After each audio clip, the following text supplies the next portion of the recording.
normally, I do try to achieve ideological clarity. But on January 31st, my wife gave birth to Amaru and Tayari, and so I don't have any more ideological clarity. I can't remember the last time I had more than an hour sleep continuous. So if I nod off during my presentation, that's why. Thank you for the invitation. Thank you for this amazing group and audience. It's good to see so many familiar faces. One of the advantages to being from the Bay is, you know, Sac and Davis aren't that far away, so I see a lot of familiar faces, not only from up here, but also from the Bay. The talk that I'm going to do today is actually based a lot on the work that my bio mentioned that I've been doing. Actually, it's been 21 years now. January was my 21st year teaching in Oakland. And these are my students. I still teach high school every day, except for the last, well, 2 weeks. I took 30 days off, was granted 30 days off by my students. And these are them. So a lot of what you're going to hear today is really coming from those 21 years and trying to combine what it is that I've learned as a scholar through research, through work with other scholars, and really trying to connect it to what I've learned in the classroom over those 21 years, and then what I've learned just being a being on this planet and growing up in the concrete and living in the very community where I teach.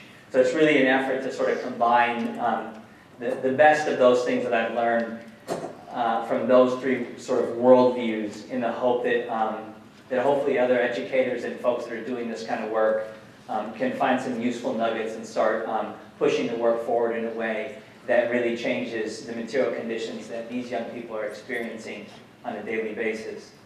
So the talk that I'm going to do is actually based on a piece that I wrote for Harvard Ed a little while back. And Harvard Ed asked me to, they sent out this call to some folks around the country, and they said that they want to do this special issue. And they wanted the special issue to respond to one question. And that question was, what will be the impact of the election of Barack Obama on the state of education? And then just no sort of parameters beyond that except for a word limit. So, to be honest, when I got the invitation, I didn't know much about Obama. And you know, I'm a Cali kid. You know, Obama's from Illinois, and frankly, Obama kind of moved around in relative obscurity for quite some time before he suddenly emerges on the national stage as a legitimate contender for the presidency. And my sense about how that happened really was the launching of his book. And he's actually got a few books out there, but the one that really sort of thrusts him from relative obscurity into the center of a very public discourse was a book that he wrote called The Audacity of Hope. And has anybody read it? Okay, so a few of you. And I read it. And you know, frankly, I wasn't all that impressed. Because it read a lot like a sort of political platform, right? And this was sort of him laying, which you know makes a lot of sense given what he was about to do. But what I realized when I read the book is that there's different forms of hope. There's different ways that people talk about hope. There's different ways that people think about hope depending on who you are, right? How you've been raised, and what your position is in our society. And so what I read from Obama in that book was a presidential version of hope, the way in which someone sitting in the White House might think about hope. And then I started thinking about hope in my own life, and I realized that, you know, I'm the youngest of 7 kids, and there were times when things were really lean and really rough for us coming up, and it was in those moments when things were sort of their darkest, if you will, that my mother and my abuelita were the most likely to start talking about hope. Okay, when hope was most under attack, hope became most important in the conversations that would be had inside of our family. And so I realized that there was a mother's version of hope. And my mother used to have, how many of you are the youngest from a big family? Okay, I love your hat, bro. It's just, there's always one Raiders hat in the room, right? And then this dude's getting love before I get out of here. It's been a painful run though, bro. Yeah, we'll get it together, don't worry. So, I lost my train of thought. Raiders, fuck with my brain. So, when I talk youngest of a big family, right, I'm the youngest of 7. My wife is the youngest of 11. And as the youngest in a big family, I often felt like it was my birthright to complain about everything. Because when you're the youngest in a big family, you don't get anything new, right? I mean, everything is, but my mom used to do this thing where she would like, you know, I shit you not, there's one time she actually took a pair of shoes. And my mom saved everything. She said she was green before anybody knew what green was, except the trees, right? And my mom used to say that she used to save our shoe boxes. Okay, we didn't have no money for like Nikes or anything. So we actually used to get, my pops used to work for the Red Cross. And the Red Cross used to get free Nikes, right, to give to disaster victims. So my pops would skim off the top so his boys could have some new Nikes, but of course they weren't new Nikes. Okay, because if you've ever been a disaster victim and you know what kind of stuff you get from Nike, okay, it ain't the latest Jordans. It's the first Jordans ever. Which would, no, actually it's not, because those would be cool. It's like this, right? It's the Nikes that they couldn't sell, right? So they give them away as a tax rebate, right, to places like the Red Cross. So those are the kind of Nikes that I used to wear, right? But I didn't give a shit they were Nikes. I thought it was cool. So we had, my mother used to save the boxes. And my brother had gotten a pair of Nikes and he had worn them to the bone. And my mother cleaned them, repacked them, wrapped them, and gave them to me as a gift. Okay? And I was like, yo, Mom, yesterday, I seen these, right, on him. Okay? I was like, these aren't even new. My mother looks at me and she goes, they're new to you. So this is my mother's logic, right? My mother, so I felt this right to just sort of complain about everything. And one time I came in the house and I was complaining, ranting and raving about something. My mother stops me mid-rant and she says, sit down. She sits me down at the kitchen table and she goes in the kitchen and she takes a glass and she fills it halfway with water and she comes back and she sets the glass between us. She sits down and she points to the glass and she says, half full or half empty?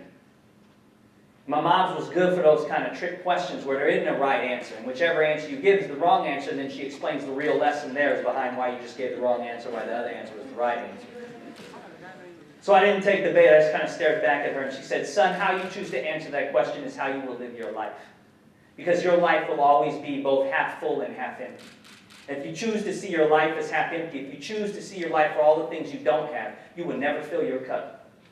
But if you can see your life as half full, if you can see your life for all the things that you do have, you will fill your cup, it will overflow, and you can share that with others.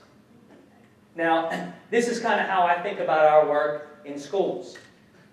The young people, right, are always glasses half full and half empty. We choose how we see them. We choose whether we see them as half empty for the things that they don't have, or whether or not we see them for the things that they do have as glasses half full. And we know it's crystal clear. I can tell you as a veteran educator, I can tell you as a researcher, I can tell you as a parent, I can tell you as someone who has basic common sense, that if you focus on people's assets, they tend to fill up the glass a hell of a lot quicker than if you focus on the things that they don't have. Now, the more I began to look into hope, right, and I began to understand that that's a mother's version of hope. Right? Always seeing her youngest son as a glass half full. No matter how many times I got locked up, no matter how many times I got in trouble, right? I was always a glass half full. And then I began to realize that there was another similar narrative in my life that was teaching me those same things. And this was the narrative I got from hip-hop. And now I'm a product of the hip-hop generation. Right? The young people that we're working with today are actually the product of the rap generation. And hip-hop and rap are not the same things. right? Chuck D once said about hip-hop that hip-hop was CNN for black and brown people. And that hip-hop would report on things in a way and about things that were happening in our community, telling a kind of truth that CNN wouldn't talk about.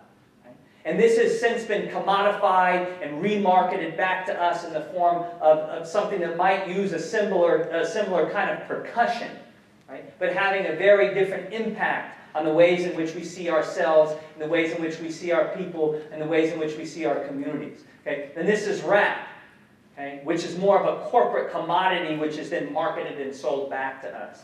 Right? Now, as a product of the hip-hop generation, I would hear this narrative about the importance of hope constantly stream to me from some of the artists that I grew up with.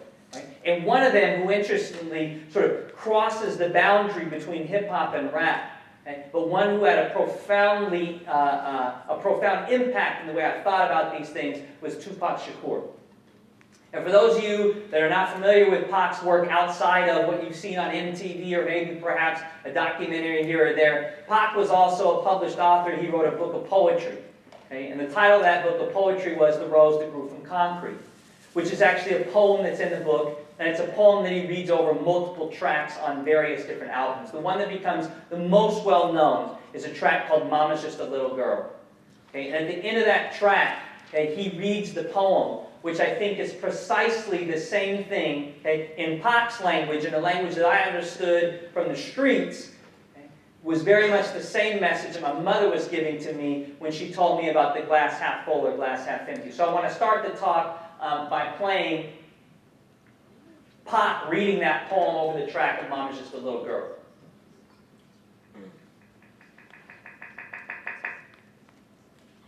Asked us about good turning from bad to worse. It's to ignore from which we came. Mama specifically said you wouldn't ask why the rose that grew from the concrete had damaged petals. On the contrary, we would all celebrate its tenacity. We would all love its will to reach the sun. Well, we are the roses. We are the roses. This is the concrete. This is the concrete. And these are my damaged petals. These are my damaged. Don't ask me why. Don't ask well. Thank God. Thank God. Ask me how.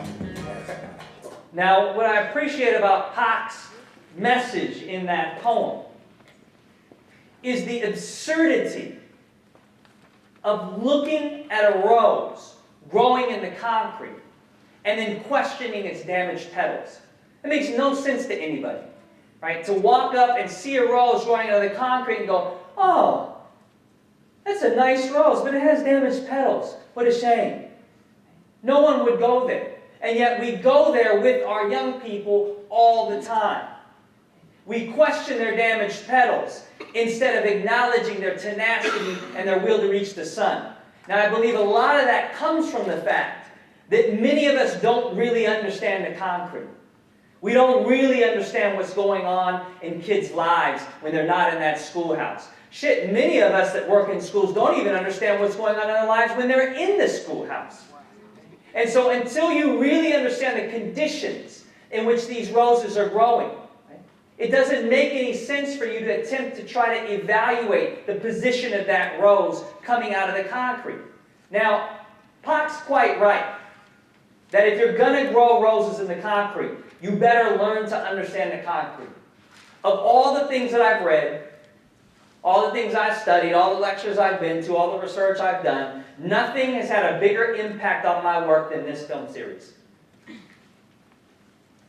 It's a 6-part film series from PBS, 6 or 7-part, I can never remember, called Unnatural Causes. It's actually a global study of this question. Answer? Yes. Okay? Yes. The biggest threat to health on the planet is inequality, as agreed upon across multiple disciplines. Public health, social epidemiology, neuroscience, the medical field. Okay? We're all pretty clear on the fact that the biggest threat to health on the planet is inequality. Okay? This is the concrete. Now, the concrete is multi-layered. It's complex. Okay? Concrete is perhaps the worst possible environment in which you can try to grow. Right? It's devoid of resources. It's concrete. Right? It's toxic. There's water can't get in, light can't get in, and yet what we know is despite these conditions, young people are still finding their way up through those toxic conditions, up through the cracks, and they're making their ways into schools, and they're looking for something bigger than themselves. They're looking for something that actually acknowledges just the basic ass struggle they've had to go through just to make it to the building. Okay? Let alone to start having real conversations with you about meeting the academic challenges that we're placing in front of them around testing, around going to college, around these other things. Right? Now, in order to meet those challenges, and we're crystal clear in the evidence that we can meet those challenges, that we can get kids there. But if you don't understand what is happening between the school doors and the home door, the likelihood that you're going to be able to do that for the kids who are the most toxic circumstances is pretty low. Now, the list is long of all the layers to the concrete. And I have the obligatory parenthetical citations here because I want everybody in the room to be crystal clear about the fact that there is clear, concrete research on all of these things, how they affect the body, how they affect school performance, how they affect the brain, etc., etc. And the problem is that in schools of education, we're not looking at this stuff. Okay?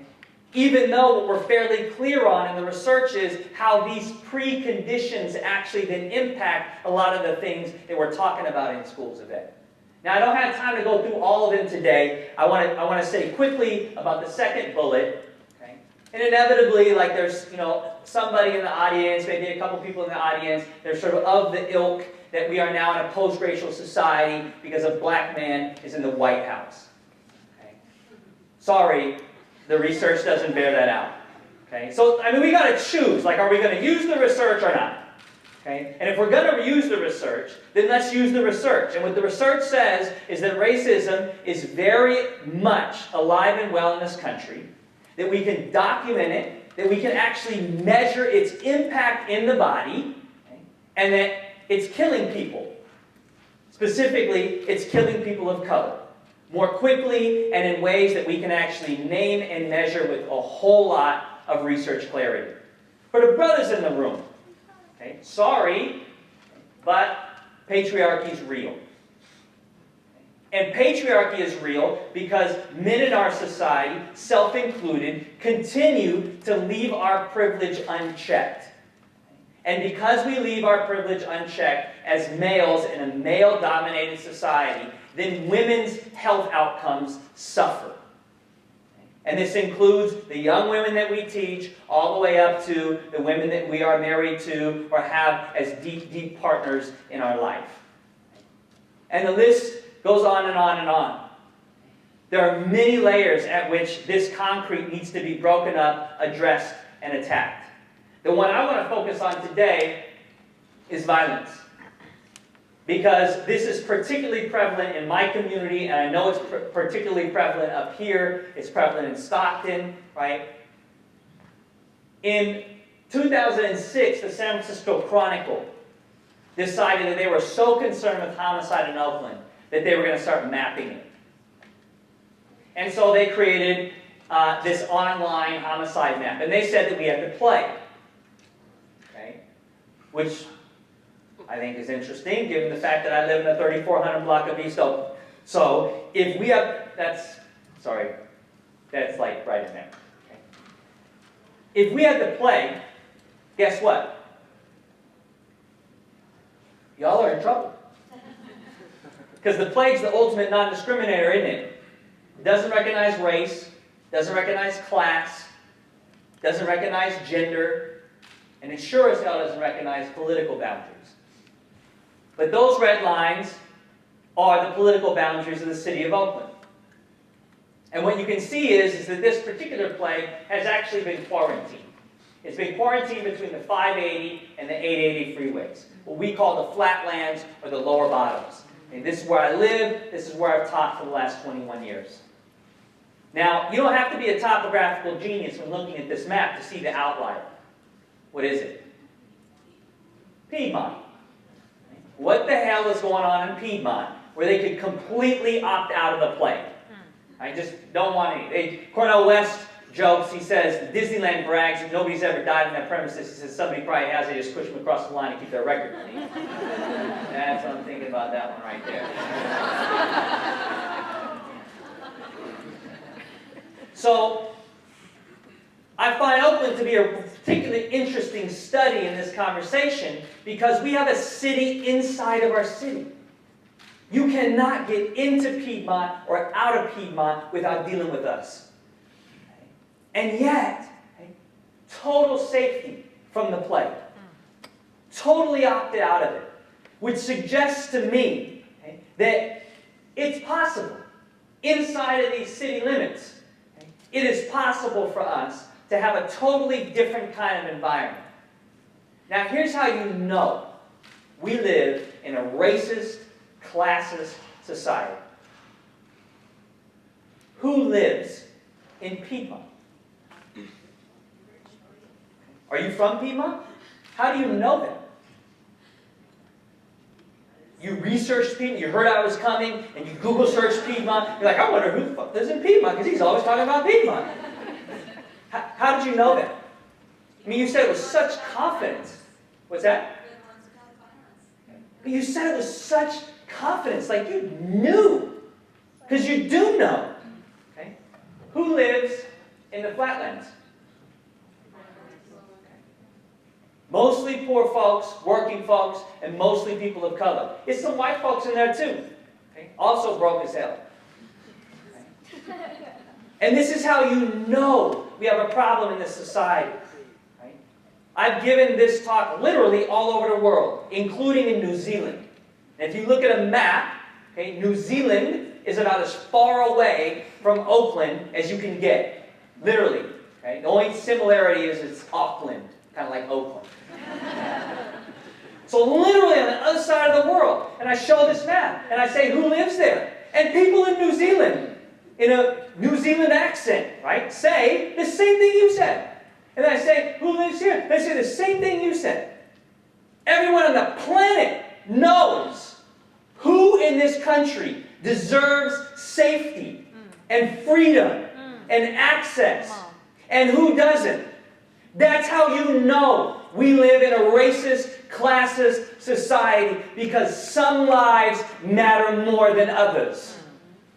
And you know they matter more, not just because they have this, but because when it happens there, it's a national crisis. And we've seen it a lot recently, but you can track it back to Columbine. And you can see the way in which when this violence lands on their babies, the response nationally is that this is unacceptable. There are immediate policy discussions. There are immediate discussions inside of that White House, exactly as there should be. How we respond to white death is exactly how we should respond to black, brown, and poor death, but we don't. And this is a national problem that is ripping this country to shreds. And if you think, even for a minute, that this doesn't affect how children think about school, about how they think about the narrative and the rhetoric that we give to them, if you just study hard and work hard, and meanwhile they flip on YouTube, they flip on Google, they flip on the TV, and they see time and time again, my life matters less. You can't tell me that over the course of your lifetime that does not erode your sense about what is possible for you.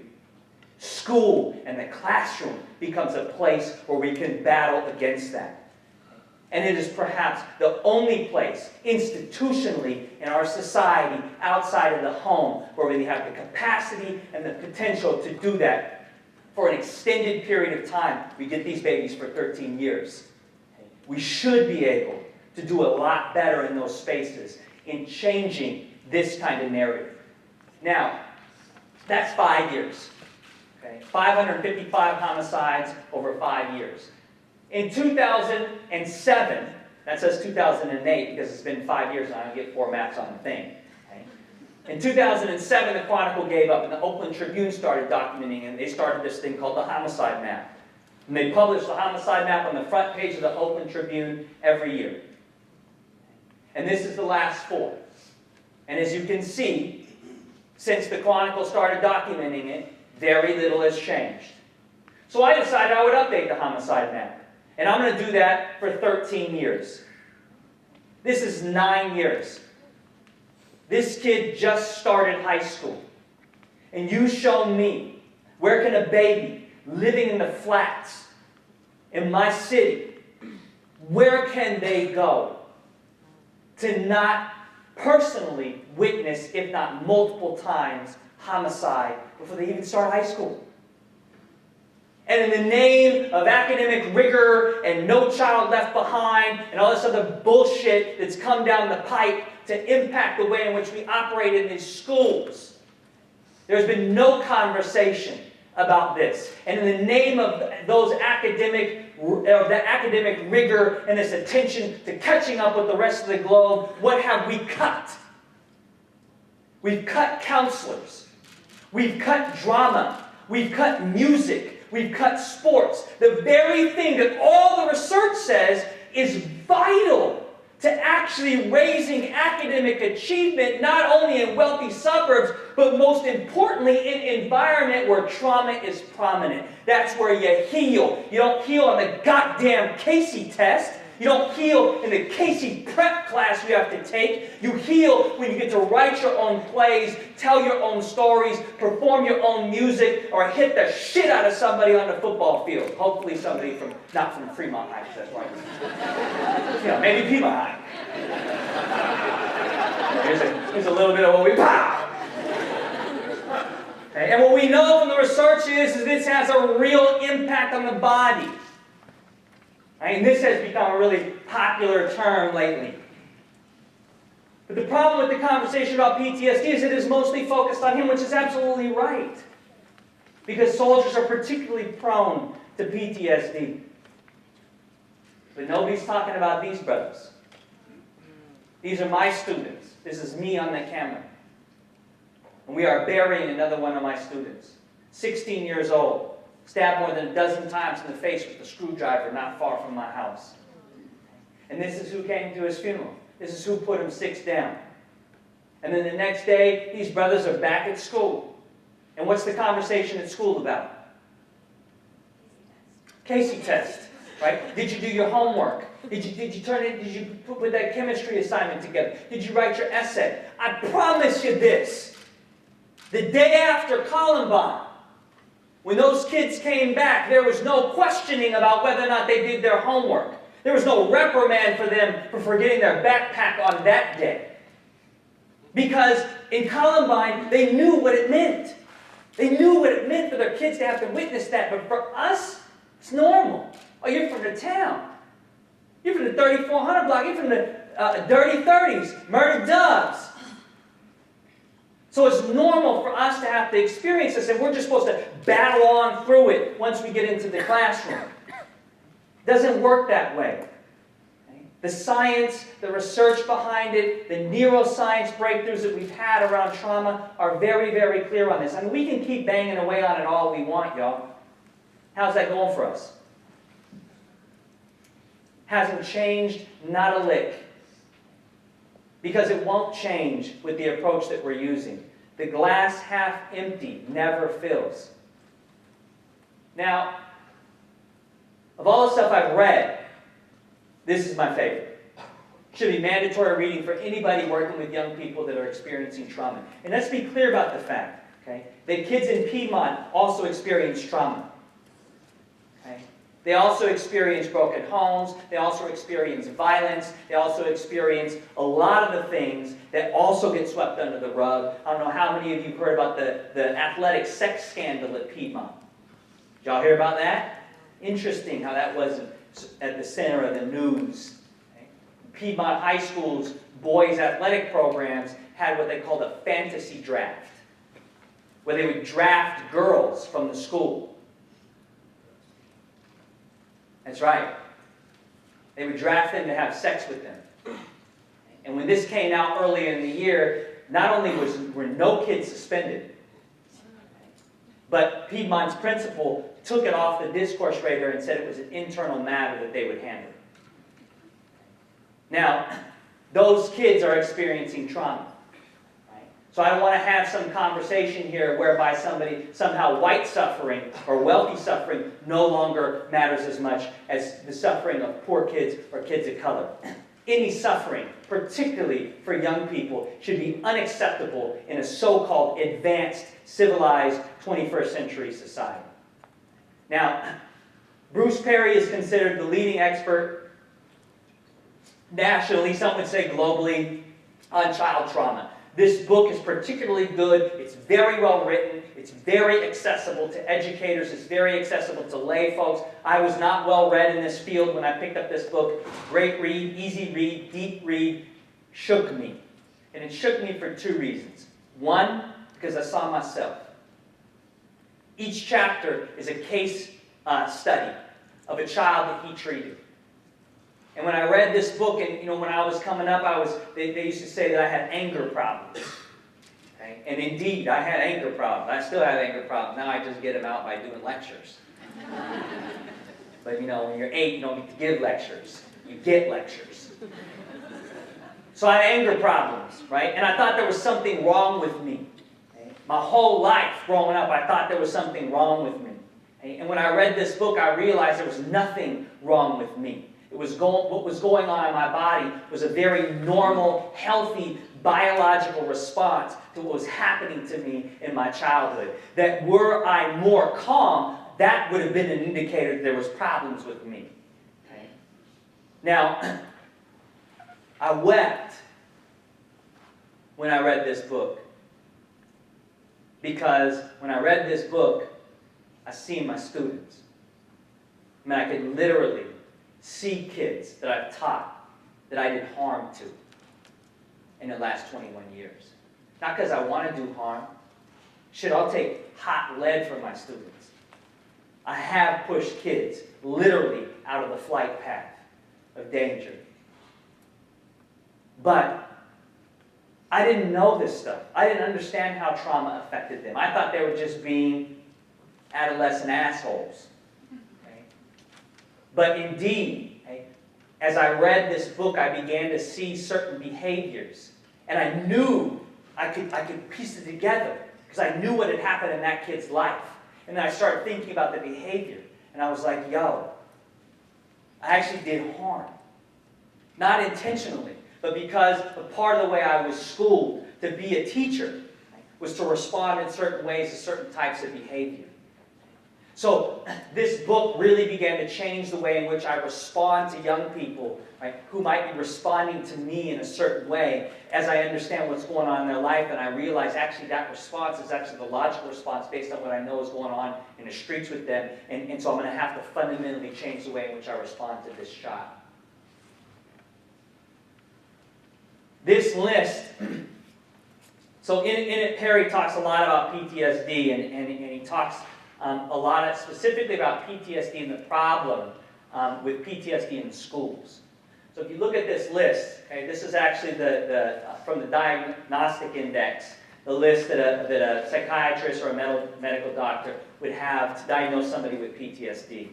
And I want you to look at that list, and I want you to think schools, and I want you to tell me the diagnosis.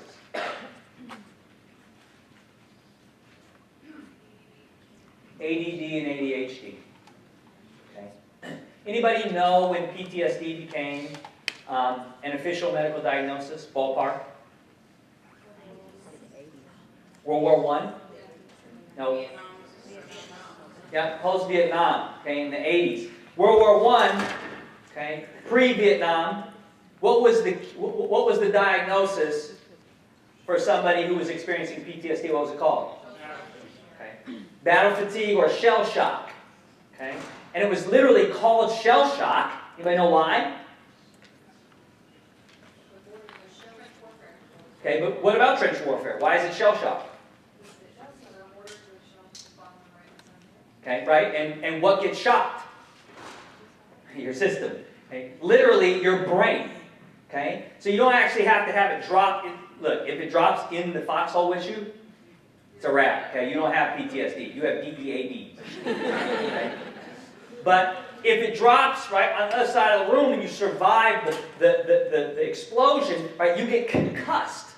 right? Because the explosion actually, right, shocks the brain with its power, right? So they were literally shell shocked. What was the medical treatment for shell shock?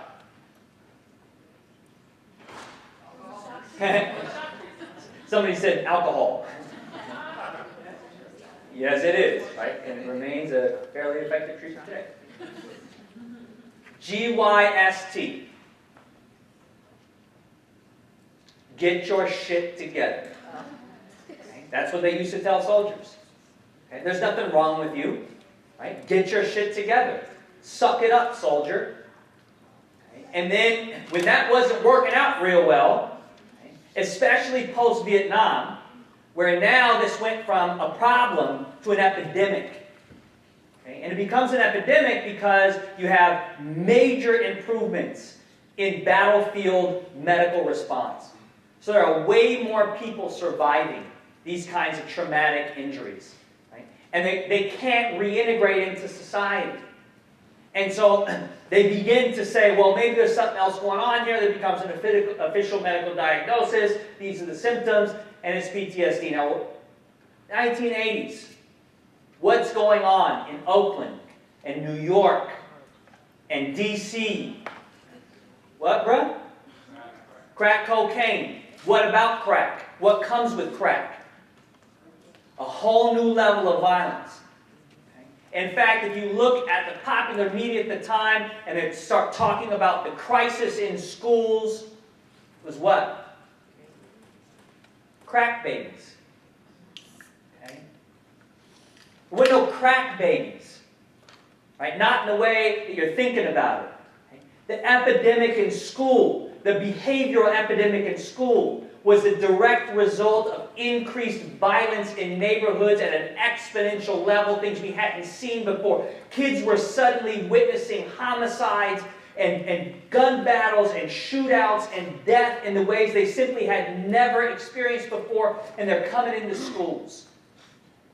And because the prevailing logic when PTSD becomes an official medical diagnosis in the medical community is that young people can't get PTSD.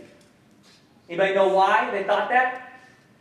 It's not in the manual. No, even if it's not in the manual. Even if they had experienced trauma, they didn't think they could get PTSD. And the reason is because in the 1980s, we couldn't scan the brain like we can now. And what we actually thought and knew about the child's brain was it was developing. And so we believed that children were more resilient. And so they had, the term was bounce back. The kids will bounce back faster than adults. Well, we know now that that's actually not true, and that kids are actually more susceptible to PTSD than adults are. But at the time, because kids couldn't have PTSD, and you got all these kids coming in, so-called crack babies, exhibiting all these symptoms, they had to come up with something, and the drug companies were more than happy to oblige them. And what did they come up with? Attention deficit disorder. Extreme deficit disorder. And the treatment for ADD and ADHD? Yes? Ritalin. Medicated. You talk to any doctor that treats trauma, and they will tell you the single worst thing you can do for somebody with PTSD is to repress the symptoms. And what does Ritalin do to the symptoms? So Bruce Perry, right, in his book, says that we have a budding national crisis of medical misdiagnoses in our schools, where you have massive numbers of kids who have mild to severe PTSD and are being treated as though they have ADD and ADHD, and it is actually toxifying their system and, in no hyperbole, killing them. But very few people are talking about this, because which kids tend to be disproportionately represented with ADD and ADHD? Yeah, brown and black boys. And which kids also tend to be the most chronically exposed to this kind of violence? Black and brown boys. Okay? The puzzle's not that hard to put together once you start triangulating the different kinds of fields that are actually looking at this and talking about this. And here's what the data actually says. 1 in 3 urban youth display the symptoms of mild to severe PTSD. 1 in 3. When they ran that data against the Pentagon's data for soldiers returning from Iraq, what they found is that urban youth are actually twice as likely as a soldier returning from Iraq to have mild to severe PTSD. And yet there is virtually no conversation with teachers, principals, school leaders, school boards, or anybody else working with young people about how to recognize the symptoms of PTSD, how to diagnose it, and how to get them help and support so that they can actually grow healthier and do better in school. In 2011, Harvard's School of Public Health, with their medical school, actually said that PTSD isn't even the right diagnosis for what we're talking about. Because PTSD stands for post, okay? Which is accurate for a soldier because the soldier leaves the battlefield. What about a child? They go back to it, right? It's recurring trauma. So Harvard's School of Public Health and their medical school actually released a new diagnosis in 2011 called CPTSD. Complex post-traumatic stress disorder. Okay? I switched the post to P. Prolonged. Perpetual. Okay? Take your favorite P word. It more accurately describes what's going on with young people. So the kind of toxic stress we're talking about with young people is actually more complex in the way it's affecting their bodies than what we're seeing happen in soldiers. And again, no conversation about it in schools. So what happens when you're exposed to this? Well, according to David Williams at Harvard School of Public Health, the biggest threat to health is the accumulation of multiple negative stressors without the resources to cope. That's the biggest threat to health. Okay? Which also means it's the biggest threat to academic achievement. So, who has the highest incidence of multiple negative stressors and the lowest incidence of resources to cope with them? Right. And in fact, even when you disaggregate inside of racial groups, what you find is, look, just period point blank, the kids that are doing the worst in your schools are the kids who have the most negative stressors and the least resources to cope. Okay? That's it, bottom line. And if you can figure out what those stresses are, then you can get them access to resources to start coping with them. And when you do that, lo and behold, they do start doing better in school. Okay? The reason for this is important to understand. What happens when you're exposed to chronic stress is your allostatic load jumps. This is a term that every educator, everybody working with educators should have in their lexicon. Okay? Now, this is what the allostatic load actually looks like. This is straight out of medical journal. So here is a kind of classic stress response. This is a normal stress response. Right? And stress is good for you. Right? Believe it or not. Right? What we're talking about, what concerns us is toxic stress. No, everybody has stress. Okay? Who doesn't have stress? Dead people. Okay? That's it. Everybody else has stress in their life. Okay? Your body's equipped to handle stress. Right? When a stressor enters into your life, okay, then you have this activity that goes on in your body, and it escalates your body's performance. Okay? So your body starts cranking out things like adrenaline. It starts cranking out a whole series of different chemicals. And that's what actually allows you to perform at a higher level under stress, to make it through the stress moment. You run faster, you're physically stronger, you actually have better memory during stress moments. Okay? Then, once the stress moment is overcome, you have a period of recovery. Okay? Where all those, the cortisol and the adrenaline and all the other chemicals in your body slowly start to recede back to normal levels. Okay? This is perfectly normal and it's healthy. But that's not what we're talking about. We're talking about toxic stress. And that's what toxic stress looks like in the body. Okay? I joke with educators all the time, especially secondary teachers, about this one. Okay, this is kind of like first period, second period, third period, fourth period, fifth period. And what do you notice about the slope in this graph? It's steep. Okay? On which side? Both. Okay? That's what makes it toxic. It is a massive increase. Okay? And no recovery time because you're bouncing stress moment to stress moment to stress moment to stress moment. Okay? And it can have multiple different forms in the body, all of which are equally as unhealthy. Okay? This kid has been exposed to so much toxic stress, has been through these prolonged stress responses for so long in their life that now he has actually flatlined. His stress response system isn't even working anymore. Now, what the research suggests is that the exposure to toxic stress over time, this sort of recurring in your life, creates the overproduction of cortisol in your body.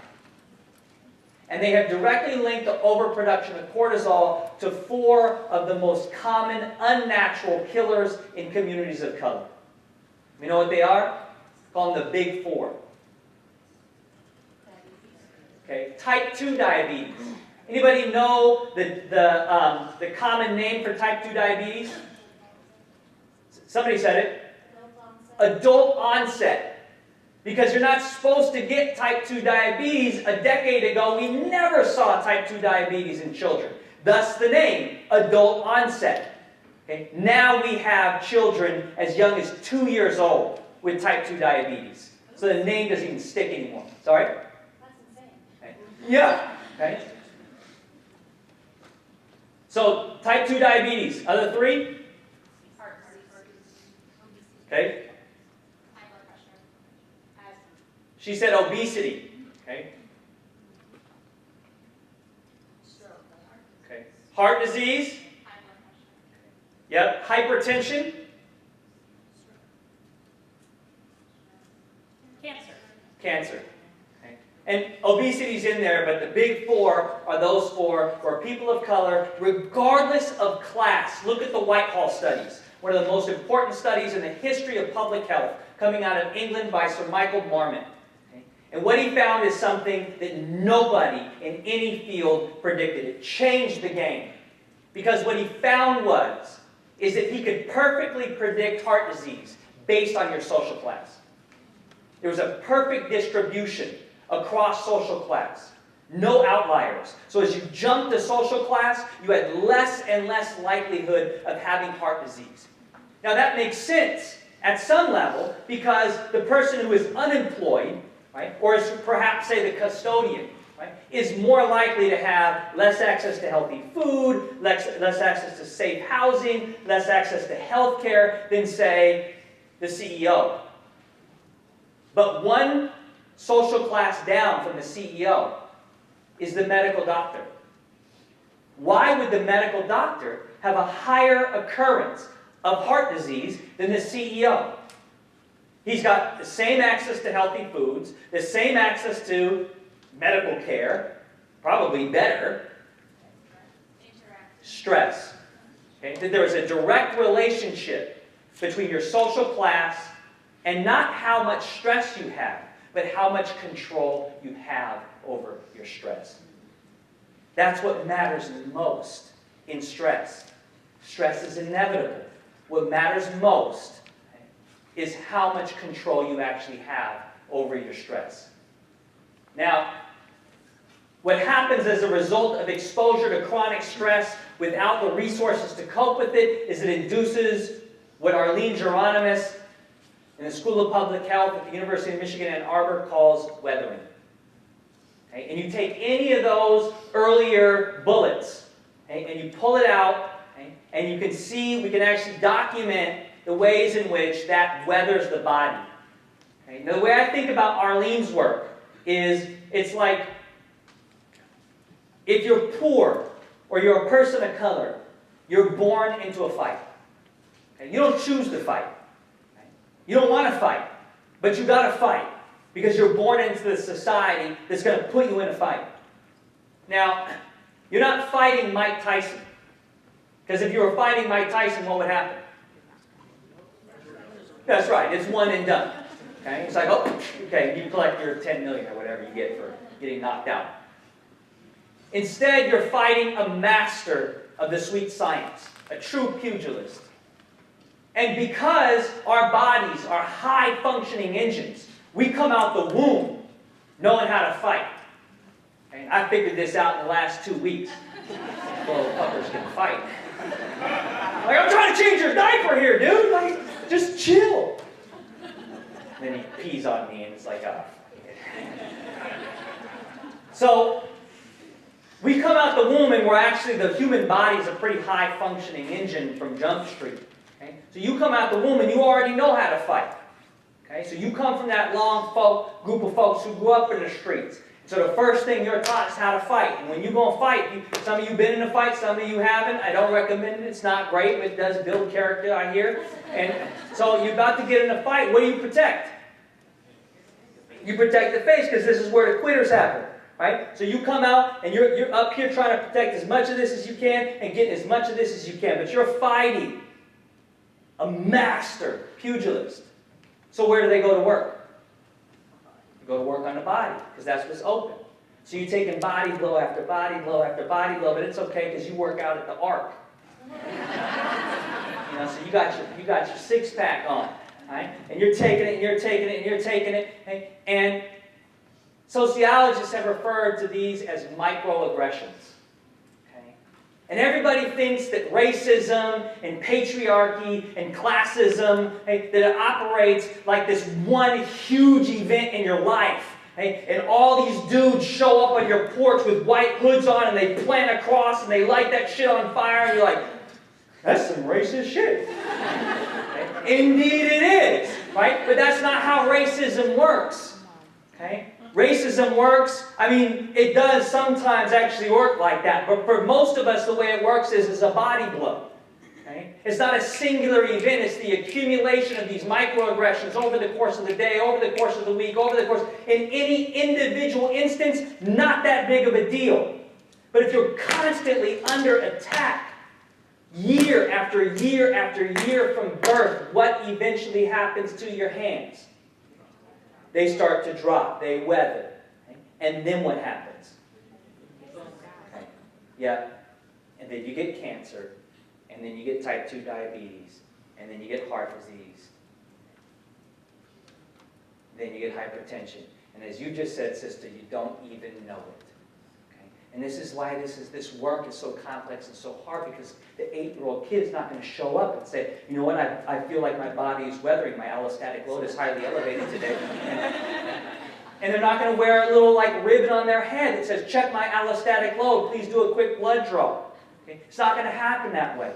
Right? You've got to learn how to read the signs, which means that you've got to know what's going on in the concrete from 4 o'clock to 8 o'clock the next morning. Because whatever's going on in that concrete is circling back into your classroom. Now, that's one bullet. And I got to talk just like this for all of them. And there's nuance to each of them. And all I can tell you is chip at it. Chip at it. Pick a bullet, learn it. Know it. Understand how it's affecting the structure. Understand how it's affecting the kid. Understand how it's affecting their mind and their body. And respond to it. Move on to the next bullet. The more information you have, the more rounded you can be in the group of kids that you can serve. So generally, this is where people are at. They're like, what? I thought this was the social justice series. This sounds like this. This is a weird fucking series. Well, my mother, she's awesome. She's hilarious, and she's 83. And she has recently, well, actually, normally I say, okay, she has recently discovered email. Okay, but with the onset of the birth of my 2 boys, my brother, asshole, gave her an iPad. So now she's learned to Skype. Yeah. And so it's like Skype hourly. Right? It's like, Mom, they're still there. They're right where they were before. You really want to Skype? Yeah, let me just see them one more time. So She gets on email a year or two back, and my brother, same asshole, he finds out that my talk from Harvard is on YouTube. So it's basically this talk. So he goes, he gets the YouTube link, and he emails it to my mom. My mom calls me up, and she's like, hey, your brother just emailed me the link to your Harvard talk. I'm going to watch it, and I'm going to call you back, and I'm going to tell you what I think. I'm like, all right, Mom, that's cool. Do your YouTube thing, Mom. Create an account. So 90 minutes later, my mother calls me back, and I'm like, so, what'd you think? And she says, I think you curse too much. But my mother does not text message. And if you don't know what that means, don't worry about it. It's not important. What's important is the second line. Okay? We're not screwed. Actually, the medical research, and this is what I've really appreciated about the research that I've been doing really for the last 5 years. I've turned my lens into the medical field, into public health, into social epidemiology. And what I really appreciate about what I've found there is that we're not screwed. Okay? That there are very concrete, responsible ways in which we can act in schools with children that actually matter regardless of the depth of the concrete in which they're in. And what the medical field is actually researching right now as the core response is hope. They are finding that the single most important thing in responding to toxic stress is hope. Now, I like the word hope because I'm a writer and I'm an English teacher. And hope is a dynamic word because it's both a noun and a verb, which means it's both a thing and an action. But, as I said, it's popping up more and more in the research. Charles Snyder's research around, he developed something called the Children's Hope Scale, okay, which has been really profoundly changing the way in which we think about what are children's hope levels, can they change over time, what protects them, what attacks them. My favorite definition of hope comes actually from Lynn Syme, who's a presidential professor at UC Berkeley School of Public Health. And Lynn has my favorite definition of hope. He says hope is a sense of control of destiny. And when I think about teaching, that's why I signed up to teach. I signed up to teach because I wanted the young people who crossed my path to have a greater sense of control over their own destiny. And what Lynn taught me was, why I actually signed up to teach was to peddle hope. Because that is the definition of hope. Now, the more I've looked at this, the more I realized that despite all the kind words and accolades, that I haven't found anything new. That all I've done is go back to my Indigenous core. And one of the problems that we have in this country is that we are so profoundly ahistorical. Many people in this country believe their culture began somewhere around 1776. They don't understand their own indigeneity. They don't understand where their indigenous land is. They don't understand their indigenous people. They don't understand their indigenous language. They've lost track. And because we're so profoundly ahistorical, because we're so profoundly lost on this track, we've lost track of the fact that we actually know in our indigeneity, in our sangre, in our blood, in our most basic human element, every one of us knows how to respond to these kids that are struggling in our schools right now. And if we can get away from this fetishizing of method and doctrine and get back to who we really are at our core in our indigenous histories, I promise you, I don't care who you are, I don't care who you come from, if you track it back, you will find the same thing I find in mine. I come from the Mexica and the Mayan. And the Mayans had a core principle that they would teach to their children called In Lakesh, which many of you have become familiar with as a result of the use of it in Tucson.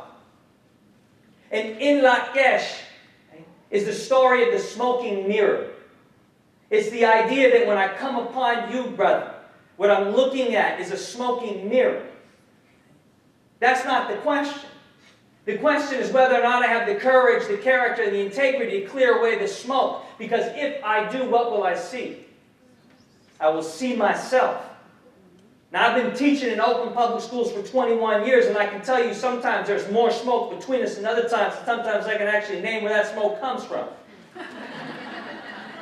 That's not the question. The question is whether or not in that moment, if I can find my connection to my ancestors to clear that smoke away and remember what it is that my ancestors taught me, which is that's me. And if that's me, it's got to be a glass half full. And if it's me, then I've got to find a way. I've got to find a way to connect. If it's me, I can't put me out of the classroom. I can't possibly rationalize suspending me. I can't possibly rationalize putting me out of the classroom so that the other 26 me's can get the lesson. But somehow we've lost track of that. Somehow people think, well, that's a Mayan Mexica principle. No, fool. It's a principle of human dignity. And if you can trace back your own ancestry, what you'll find is that that's actually how you were raised too. So all I'm asking from us as educators working in the community is to remember who we are and who we come from and to tap into your ancestors, because I promise you, your ancestor would go upside the back of your head if they saw the way that we treat some of these babies in our schools, in our streets, in our communities. They just wouldn't have it. But somehow, in all our wonderful advancements in quantifying success and testing and all this other stuff, right, we've lost track of who we actually are, who we actually come from, and it's fucking us up, something serious. And the people that are paying the biggest cost are the people with the least amount of power in the game. We all know this. The question is, what are we going to do about it? How are we going to change the way in which we interact? And I think going back to the ancestors is a great starting place for everybody in the room. Know who you are. Know who you come from. Pay homage to them and respect them. And use them as your guide, and you'll be fine. Now, there are multiple ways in which I believe people attempt to do this and actually do more harm. Okay? And so in the paper, in the Harvard Ed piece, I talk about forms of false hope. I don't want to spend any time talking about that today. I want to spend the rest of our time today talking about critical hope. How do we respond? I believe that there's three components to critical hope. It's like a trifecta. Okay? If you just get two of them, the triangle doesn't hold. You've got to hit all three. The first is material hope. This begins with just being a good teacher. Master your craft. Spend the time that it takes. Honor the profession, the legendary profession of being an educator. It's a lifetime endeavor. But that won't be enough. You're going to have to supplement. You're going to have to find ways to fill the gaps in kids' life. Whether that's giving them money for bus fare, giving them a ride home, letting them use your laptop, or just giving them your Subway sandwich. Going hungry so that they don't have to. Now, when we do this, it actually closes the gap between what we know kids need the most and what we actually offer them in school. What they need the most is not more tutoring, not more school hours. What they need the most is food, clothing, shelter, and safety. And the thing that frustrates me to no end is that according to No Child Left Behind, and the now Secondary Education Act thing, Part 2. Straight out of the legislation, it says that nothing is to be used in schools or receiving federal funds that is not supported by straight quote, rigorous scientific research. You know what the rigorous scientific research says about test prep? Right, it is. It's fairly comedic. Right? Because the rigorous scientific research says it doesn't work. All that happens is you get short temporary gains as kids learn how to take that particular test, and then they switch the test. What happens to scores? Back down, more need for test prep. You know who knows this? Well, kids. Wealthy communities. Guess what wealthy communities don't do? Test prep. You know why? Because it doesn't work. Okay? It doesn't work. So, but the interesting thing about, so I actually don't have a problem with the bill.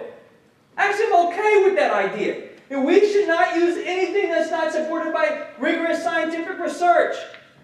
Thumbs up for that one. Let's start in 1943 when Maslow releases the hierarchy of needs. How about that? Okay? According to Maslow, widely considered rigorous scientific research, been tested over time and time again, okay? What we found is that if you are struggling in one of the lower echelons of the hierarchy, you cannot find consistent stability in an upper echelon of the hierarchy. Who is struggling the most in schools? Kids that have food, clothing, shelter, safety, under attack, or all four. If a kid has all these, and they're not succeeding in school, look here. They're lacking a sense of love or belonging. It might be in your class, it might be in their broader life. If they're covered, food, clothing, shelter, and safety, and they are one loving-ass child, then they got esteem issues. Something about them they don't like about themselves. And if they got all that locked, then they are here. And I promise you, the highest achieving students over time are students that what? Self-actualize. This is what we want our kids to do. If we want kids to self-actualize, then use the damn research. Train teachers how to build esteem. Train teachers how to teach kids that they're loved and that they belong. And provide schools and communities with the resources to feed, clothe, shelter, and provide young people safety. And we will end the so-called achievement gap between us and other industrialized nations.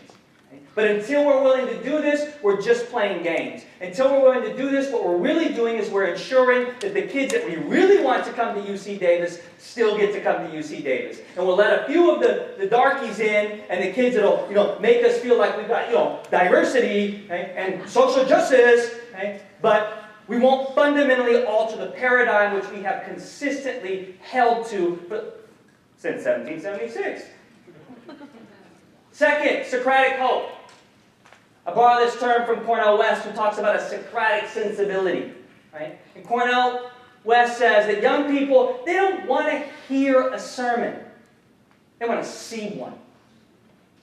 So what I tell teachers all the time is that you can write down your pedagogy till you're blue in the face. Kids don't give a shit what you write down. They don't care what you say. What they're doing is they're watching what you do. They're watching how you live your life. They're watching when you get to school. They're watching where you spend your lunch hour. They're watching when you leave school. That's how they're figuring out how much investment your class is really worth. And we all know this. We've all said, right? That the best form of parenting is by the way you live your life, not the way in which you scold your kids. The way I think about this, it's like the gap between being liked or being loved. Now, I think that because so many people that are working in our communities are outsiders to our community, that they become conflict averse. Because when you're an outsider, you tend to be conflict averse. You're like, Switzerland, keep it cool. Right? Just peace.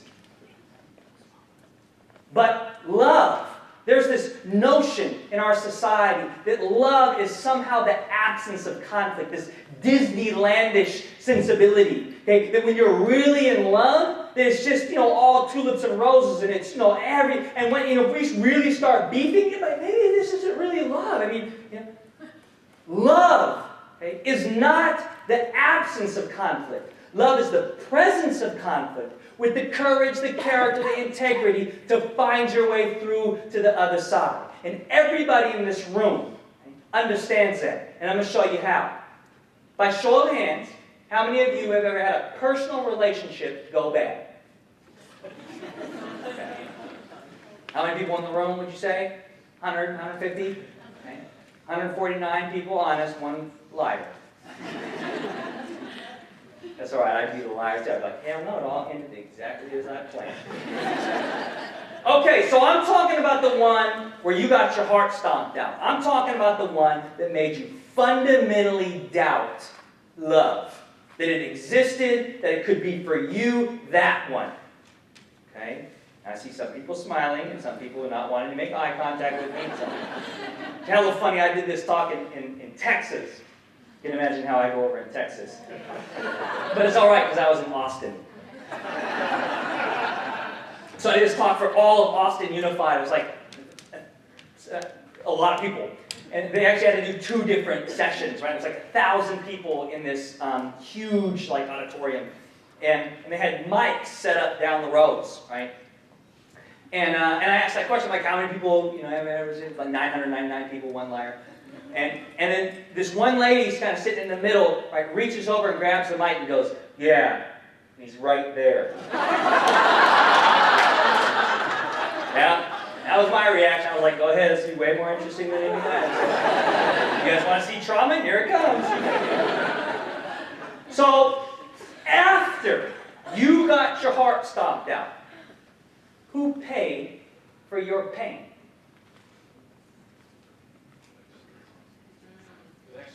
Okay. Whoa, damn, you really spread it out. This brother right here said the next 3. Most people won't even admit the next 1. That's right, that's exactly right.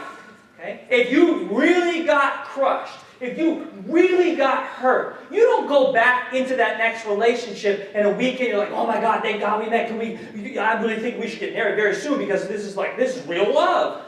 You go back in at arm's length. Why? Because the natural human instinct is to protect yourself. The natural human instinct is not to recurringly expose yourself to harm. So you go in at arm's length. And if that relationship has lasted, it's because that person said, that's all right. I'm not that person. I'm going to ride it through anyway. It's okay if you need to hold me off for a little bit. I'm going to keep coming. I'm going to be here. Because guess what? I got baggage too. Probably save that one for a little later, huh? I've been all good. I carry your shit. And like 6 months in, like, by the way. Yeah, that's my trauma. So, the truth of the matter is, okay, that's why this gig is so damn hard. Because you're being asked to love kids, as Pac said, unconditionally. And you're going to get hurt. You're going to bury some kids. You're going to have some kids tell you to go fuck yourself. You're going to have some kids who will not come to class for weeks on end. You'll have some kids who will come to class drunk. Some kids who will come to class high. Some kids who will poke other kids just because they came to class. That's not the question. The question is whether or not you can love those children unconditionally. Can you stay the course? Can you battle through the conflict? And I think most people are afraid to have conflict with our children. There is no love without conflict. You're going to have to engage there, and that is high-risk behavior. Love is perhaps the highest-risk behavior a human being can engage in. And that's why teaching is so hard. And that is why teachers drink.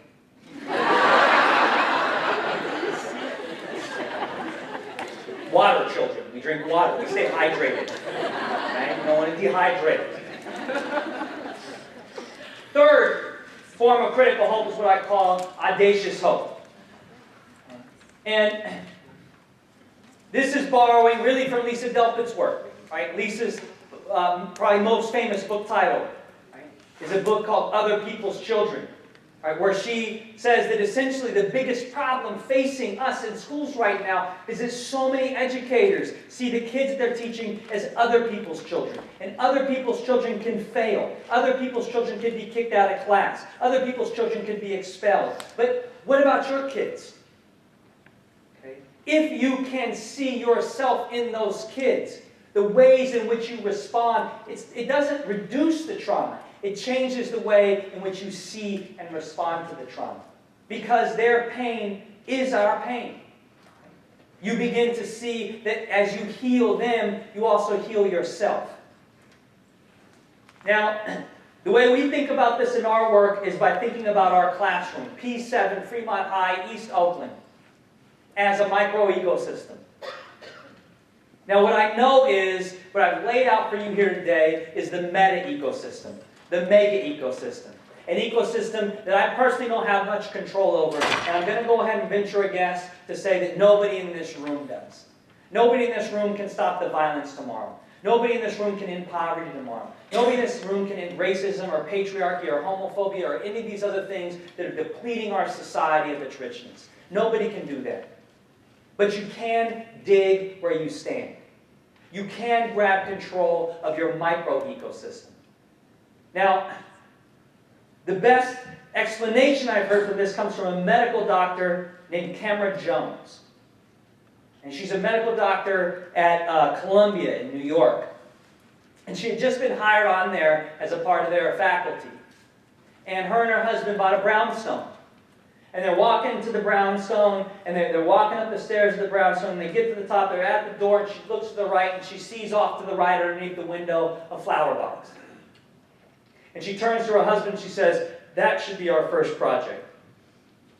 And like any smart partner would say in response, he said, okay, yeah, so you've all got your little pocket responses, don't you? I heard, "Yes, dear." I said, "Yes, of course." I said, "Yes, ma'am," whatever it is.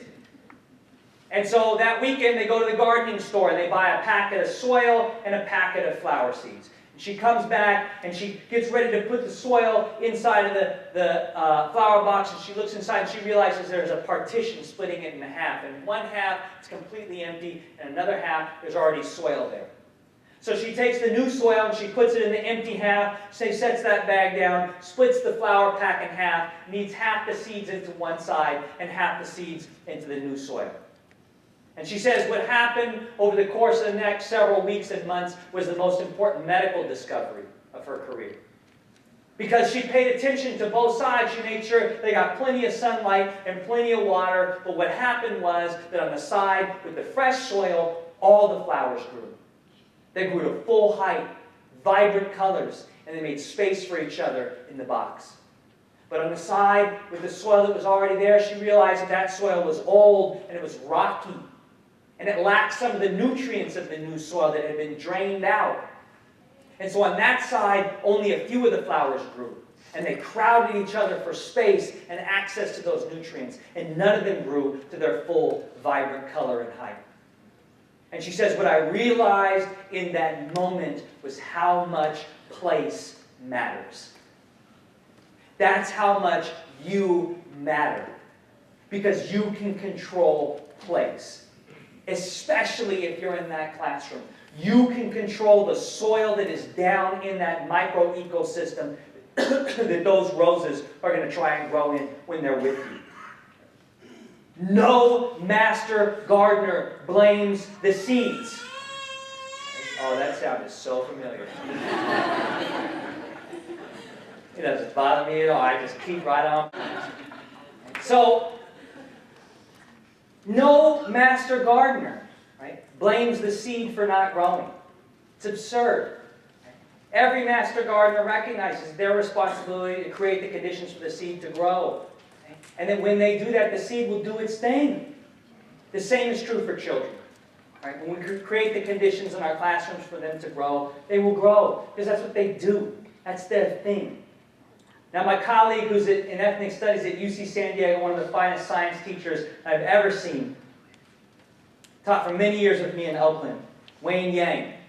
He says that every year I would get a roster of kids for my science classes. And I didn't know these kids, but I believed each one of them to be indigenous to my classroom. And if they're indigenous to my classroom, and I think of my classroom as a micro-ecosystem, then what happens if all this section right here is indigenous to this space right here? But then he cries, she cries, son or daughter? Daughter. Okay. She cries. And I said, well, she must be a weed, right? Get her out of the garden. If my garden is a micro-ecosystem, and every child, including Florentina, is indigenous to my ecosystem, and I expel her because she cries, because she disrupts, what happens to my ecosystem? It suffers. The only way that you can get away with that is if you see Florentina as a weed. Because weeds must be plucked.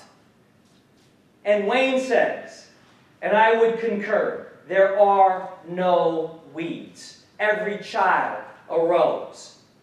So if you pluck a child up, remove them from your environment under the auspices that they are a weed, you actually harm all the other roses. Because what we know is that we are interdependent. And sitting just behind Florentina is Jillian. And Jillian has been going through some shit. And Jillian is looking for that teacher who will finally be able to deliver. But you see, Jillian carries it better than Florentina. Florentina hit her limit, so she just let it out because she's, what, 3 months? 2. Come on, discipline your kid, man. But she could hold it better. But you see, what she's doing is she's watching me. And she knows, oh shit, if he will handle Florentina, if he will stand his ground with her and battle for her and not put her out, if he can see her as half full, I'm golden. And you see, every kid in that space is carrying their trauma. And they're wondering when they're going to come across that adult who actually wants to hear it, who actually wants to deal with it. And so in that moment, when that kid is giving you homicidal thoughts, and trust me, okay, I have, you've got to find a way to make everybody in that micro ecosystem understand that you're going to be a healer. The ripple effect of that on every other kid is profound. And as they get healed, so does she. And as she gets healed, so do you. And too many teachers lose track of that. The ways in which the work can actually heal us as well.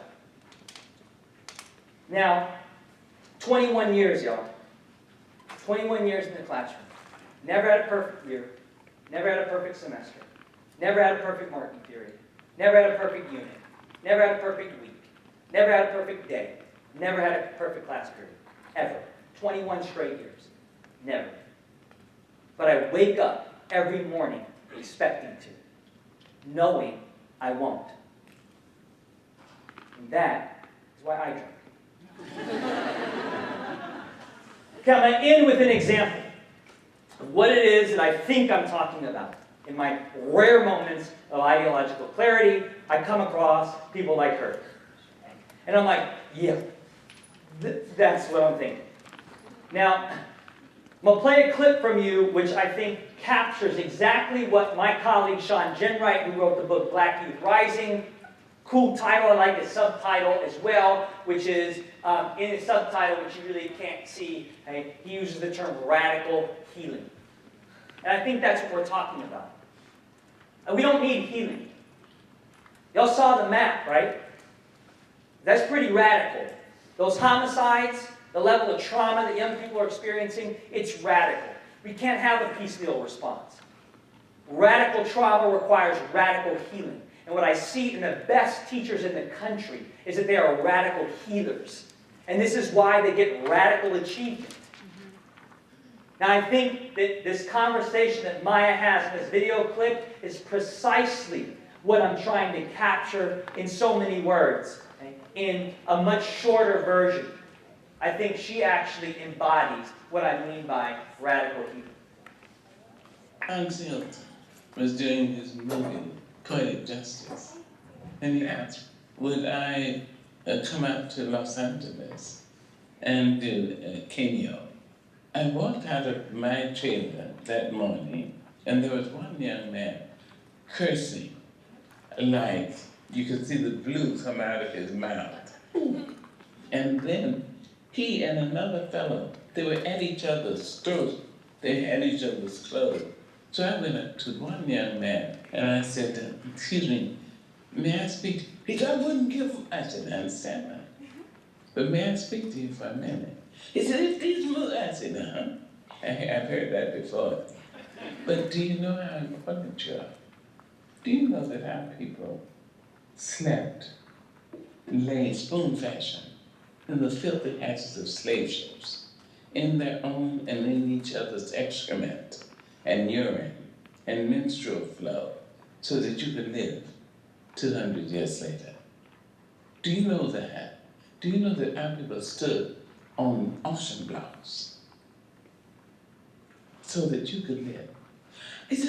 I know that that's when's the last time anyone told you how important you are?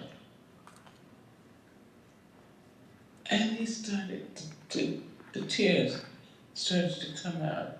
I had no Kleenex or anything, so I just wiped his face with my hands and talked to him. And Miss Janet Jackson came. She said, Angela, I don't believe you actually talked to Tupac Shakur. So I didn't know Tupac Shakur. I didn't know Six Pack. Name. Because in my life and my age group, you understand? I didn't know that. Tupac's mother wrote me a letter. She said her son had called her right after I had spoken to him. And she wanted to thank me. She said, you may have saved his life. And I thank you, Dr. Angela. In that one story, she painted a more human picture of him than the entire media did during his career, you know. People were afraid of Tupac. The media made him like he was a scary thing.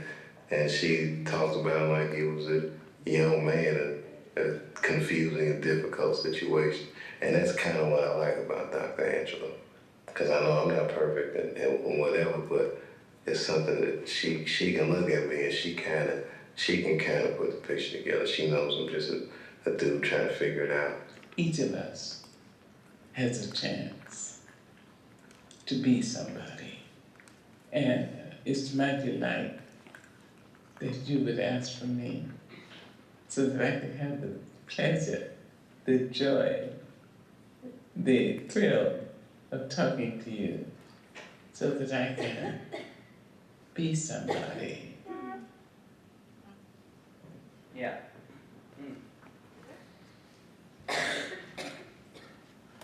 Now, according to Tupac's mother, who I'll go ahead and trust as somewhat of an authority on his life, her doing that in that moment saved his life. And because she saved his life, this happened around circa 1993. Okay. She was on a movie set. Anybody remember the name of the movie? Okay, she's on a movie set of Poetic Justice, which comes out in 1993. So you figure if she's on the set, they're still shooting it, probably early 90s. Okay. She saves Pot's life, according to his mother. So Pot goes on between 1993 and 1996 to have the most prolific portion of his writing career. He wrote the most during that period. Produced massive volumes. Poetry, songs, performance.